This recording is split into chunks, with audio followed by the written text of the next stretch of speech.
أخواتي، السلام عليكم ورحمة الله وبركاته. هذا أخوكم مشرم يحييكم من جديد. والفيديو اللي كنتمنى كالعادة أنه يلقاكم في أحسن الأحوال وأسعد الأوقات. كنشكركم بزاف على التعاليق اللي خليتونا في الفيديوهات ديال اليوم، أيضا البث المباشر اللي كان فيه واحد التفاعل قوي بزاف. كل شيء تكلم على البنت يسرى، بنتنا يسرى المظلومة، بنتنا يسرى اللي يمارس عليها واحد الاضطهاد إعلامي. فاش كيخرج يعني واحد السيد اللي خاص يكون من المقام ديال الاب ديالها، هو في المقام ديال الاب ديالها من الناحيه الشرعيه، لانه راه الشيخ ديالها كما تنقولوا حنا في التقاليد المغربيه. تيخرج وكيبدا يهضر على شي حوايج اللي متعلقين بالحمل ديالها والطيس الدار وشحال كانت فيه، هو اللي حدد المده. زيد على ذلك على انه كاين هناك اتهامات في الشرف ديالها.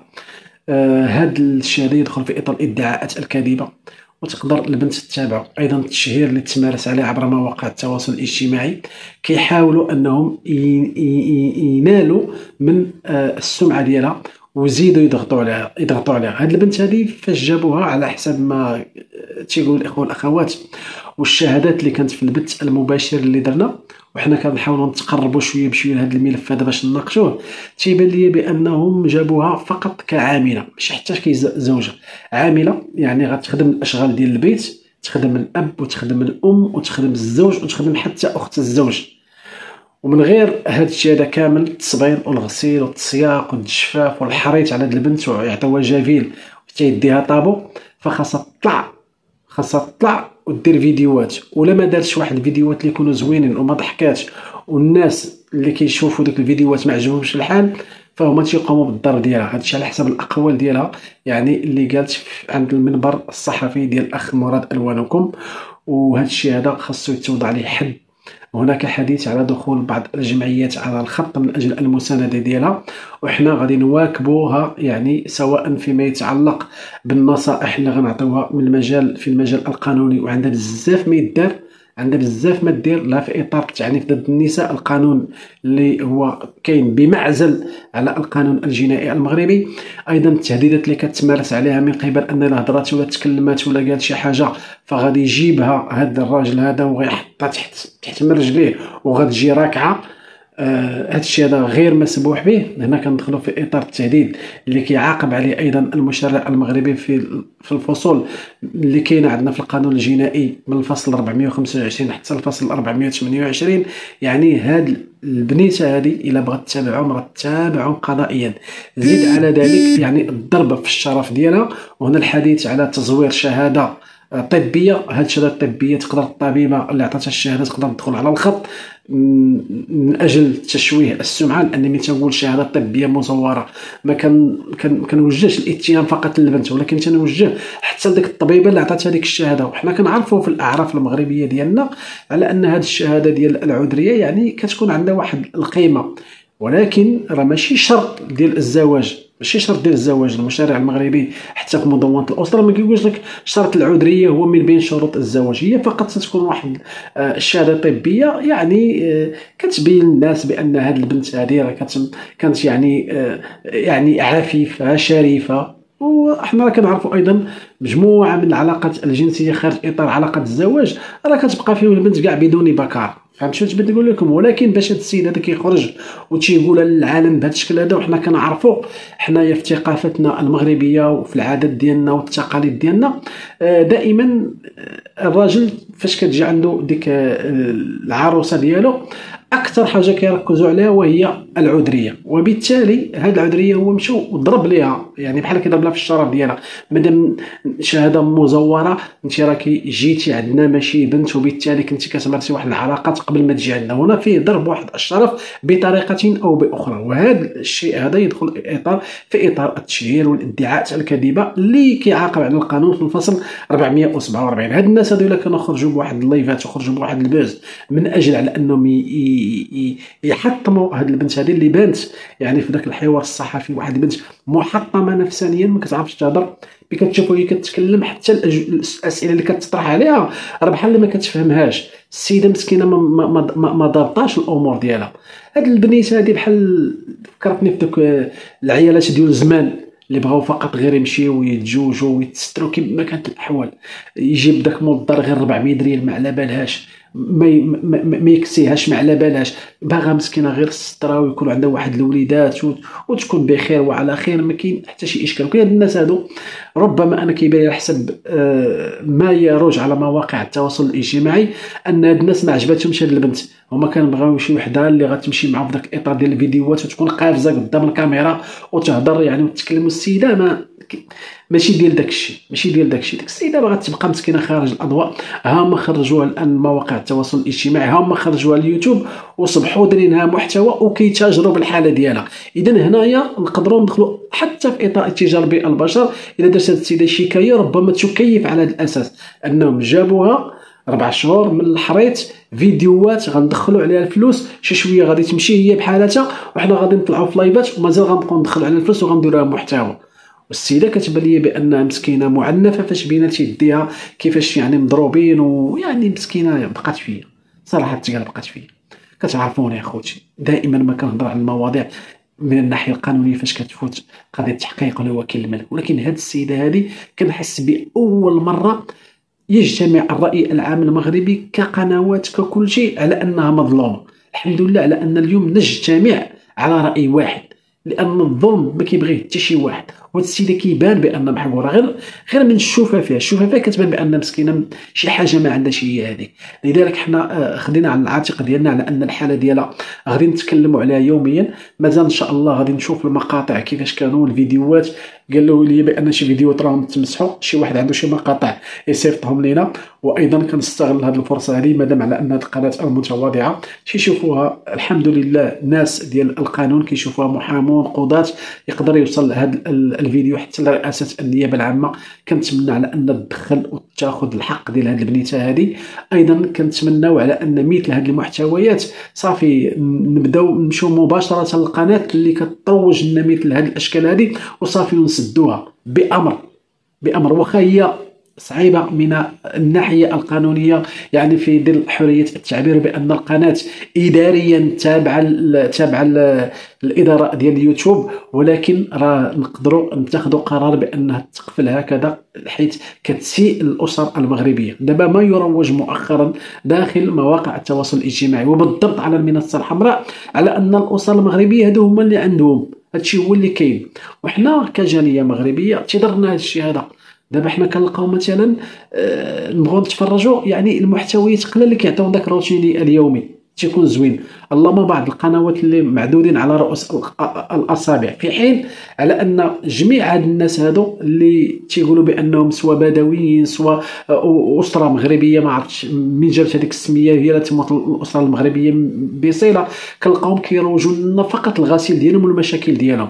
علاش؟ لانهم صافي داروا في بالهم بان مشكل راه هو اللي غادي يجيب لي الفلوس. طالعين كيسبوا في هذه البنت هذه حكا جبناها ما فيهاش حتى العظام، ما فيه جبناها بحال البكمه، هو كيعايرها كيشبهها بالحيوان. اش هذا الاسلوب هذا المنحط؟ فين وصلنا عباد الله؟ مع من حنايا عايشين مع بعض الناس اللي ما عندهمش الذره ديال الرحمه ديالهم. هنا كيلتقي الجهل سبحان الله العظيم، واحد الجهل ما بعده جهل، غير شد الكاميرا وعطي وهضر وتكلم. لذلك حنا اليوم الصوت ديالنا خص يوصل. كنتمنى مادام ان كاين هذه الحمله اللي تقريبا من جميع القنوات هادشي اللي كيوصلني من معلومات، فلو ان كل شيء يدير واحد العريضه ان شاء الله اللي تقدر توصل الجهات المعنيه الجهات المختصه مقابل اقفال مثل هذه القنوات. ان هذا السيد هذا المفروض على انه يكون في الاب ديالها، مرتبه الاب ديالها، يديرها بحال بنته. كنشوفوا كيفاش هو اللي كيخرج، هو اللي كيتعاطى معها. كنا خلى العائلات هما اللي يتعاطاو. هاد البنت هذه قالتي بان كيضربها الزوج، الراجل الكبير تا هو شنو داير فيها حاله، المراه تا هي شنو دايره فيها، هذيك اللوسه تا هي طالقه اللسان والعينان ديالها. ما عندنا فين وصلنا كاع. هذه مسكينه البنت تكون كاع 23 سنه مسكينه ما كتعرف تهضر ما حتى شي حاجه، جالسه خايفه غير من الكاميرا، حشمانه مسكينه من الكاميرا، والصحفي كيسول فيها وهي ما كتفهمش الاسئله. خاص اختها اللي تجاوب في بلاصتها ولا الام ديالها. حتى الطريقه ديالها باش كتهضر مسكينه غير قادره على اخراج الكلمات، غير قادره مسكينه، واش هو بضغوطات نفسيه او شي من صغرها مسكينه هكا مربيه ما كتقدرش تهضر، ما عرفناش شنو كاين. لذلك اليوم اي واحد عنده ذره من الانسانيه، اي واحد يعني في قلبه شيء من الرحمه، فخصو يوقف مع هذا البنت هذه. هذا الموضوع هذا لا يجب ان يختلف فيه الناس، ما خصش واحد يختلف عليه باي شكل من الاشكال. سيده واضحه، لا في لغه الجسد ديالها اخواني اخواتي، لا في الطريقه ديال الحديث ديالها، كتبان بانها غير كاذبه، تظهر بانها صادقه، وحتى الهضره ديالها راه كانت واضحه. قلت لكم انا في الاول كنت معاهم بخير، من بعد عاد وليت ماشي هي هذيك. بعض الناس مازال كيطلعوا وتيقول لك بانه الوحم، لقيت بعض التعاليق كيقول لك لا حكا راه الوحم ديال لا بحال هكذاك. انا اللي كيبقى فيا الحال وهو ملي كتلقى مرا كتحافظ على اختها المراه، هادشي هو اللي كيبقى فيا. دابا مرا عندنا حنا مظلومه بهذا الشكل هذا، وكتجي مرا بحالها في التعليق وكتعرفط على لا داك غير اللوحان، لا ما داروا لها والو، وكتشوف بان السي راه كيسب فيها وتيقذف فيها وكلشي تيصبط فيها وما خلاو ما قالوا فيها. لا حق لا داك غير اللوحان. دائما حنايا عزيز علينا سبحان الله ان نتقووا على الضحيه.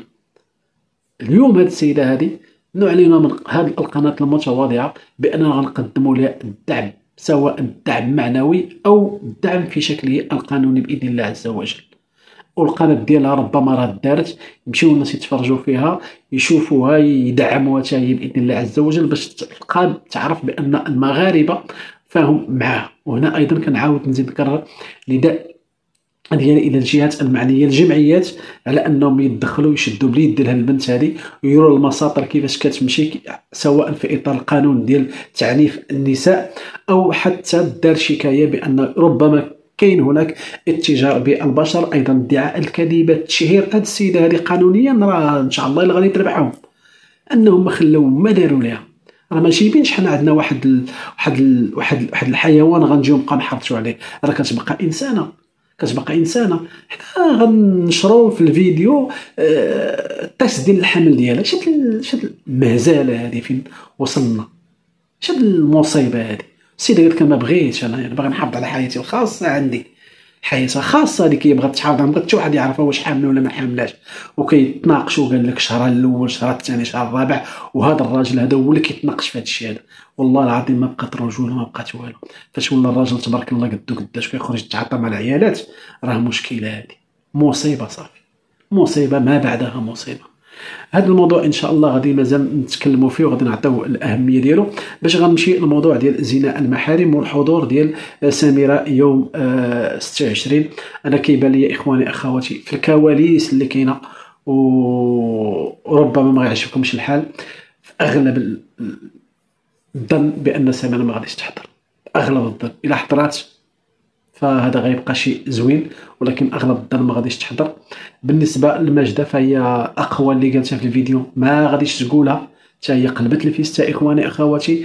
الجاره ما عندناش شي معلومه مؤكده واش غتحضر ولا ما غتحضرش، وان كانت الى حضرت الشهاده ديالها غير مؤثره بحال سميره وماجده. اذا سميره وماجده هما الشاهدتين اللي عندهم واحد الوزن قوي.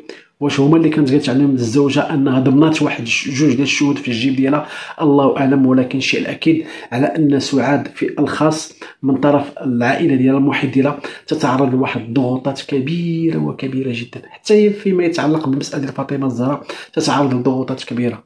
اليوم انا كنقول سعاد زين المحارم نسيه الا كانت فيه براءه، وما تفكريش في الفلوس اللي تخسرات، مادام على انك ربحتي بديك الفلوس على الاقل البنت ديالك على ان تدخل المركز ومن بعد تجي تعيش معك في واحد الموده، فهذا ربح كبير وكبير بزاف. البنت ديالك عتقتيها من واحد المستنقع، عتقتيها من واحد المحيط اللي كان غيؤدي بها الى الهاويه. اليوم يعني تقدري تستمري في هذا الشيء هذا، تحافظي على النواه العائليه ديالك، وتقولي في راسك بانني جريت وجريت في سبيل انني نعرف من فعل فعلته بالابنه ديالي، الابنه اللي ما بغاش تعترف، ابنه اللي قالت بان عندها 3 ديال الاغلاط في الحياه ديالها، وان كان القانون ما كنهضرش على ما هو شرعي، على ما هو قانوني. في نظري القانون على ان مادام قاصر فهي لا تعتبر خاطئه، بل بالعكس تعتبر ضحيه. اشنو غتخسر دابا الا قالت لهم انايا في الوقيته الفلانيه ملي كنت باقا صغيره ها شنو وقع ليا، ها صاحب الفعل الجرمي، ها شكون طفي هذا الغضب كامل، بل بالعكس غتحظى ايضا بواحد التعاطف كبير من جميع المغاربه. هذه هي الرساله نقدر نوجه الان. هذا الموضوع ديال زنا المحارم هو ان شاء الله ابتداء من الغد وبعد غد غنعطيوه الوقت الكافي ديالو، غنهضروا عليه في اطار الظاهره. غنشوف ايضا الا كانوا شي ضحايا غادي ان شاء الله ثم غادي نطلعوهم باش غادي نبقاو نمشيو من الان في الفيديوهات ديالنا ما بين هذا الموضوع ديال سعاد وايضا هذا الموضوع اللي جا ديال بنتنا يسرى اللي خاصنا نوقفوا معها بكل ما اوتينا من القوه حتى تحس بان المغاربه معها، بان التعاطف معها، بان المغاربه ما كيبغيوش الحقره. بالمقابل نطالب باغلاق هذيك القناه ديال هذا السيد هذا اللي ولا يوميا تيطلع تيضرب لايفات والاف المشاهدات، والمحتوى ديالو هو يبقى يضرب في هذه البنت هذه اللي قد بنته، كيضرب فيها وتيتكرفس عليها وكيتعدى عليها. وحنا هاد الظلم ما بغيناش، وبغينا صوتنا يوصل، ما بغيناش هذا الشيء. حنايا كامل كاع الناس ما عجبهمش الحال، الراي العام المغربي ما عجبوش هذا الشيء كامل، وطلع لهم هذا الشيء هذا في الراس، وبغاو يسمعوا شي حوايج اللي زوينين، خاصه واننا في هذا الشهر المبارك وكنعرفوا بان 10 ايام الاخيره جايه وكلها بركه، والناس بغاو يتعبدوا يعني بالشكل اللي كيليق بهم كمسلمين بالدرجه الاولى وكمغاربه احرار. ولاو هاد الناس هادو كيخرجوا لنا بهاد المحتويات اللي كيضربوا لنا في عمق الاسر المغربيه المحافظه. هاد السيد هذا اللي كيطلع تيقول لك بانه الشعب والملك معاه، الملك محمد السادس نصر الله بريء منك، بريء منك ومن اشكالك. الملك محمد السادس نصر الله راه ما شاء الله المغرب اصبح بالفضل ديالو قوه اقليميه. الملك محمد السادس بعيد عن هاد الناس هادو اللي كيخرجوا بقنواتهم لا محتوى لا حتى شي حاجه، يقول لك انا من وراء صاحب الجلاله. شفت التخربيق هذا؟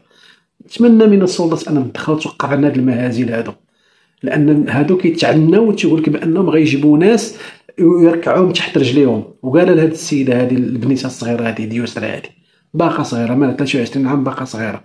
نتمنى على ان الامور تمشي عندها من حسن الى احسن.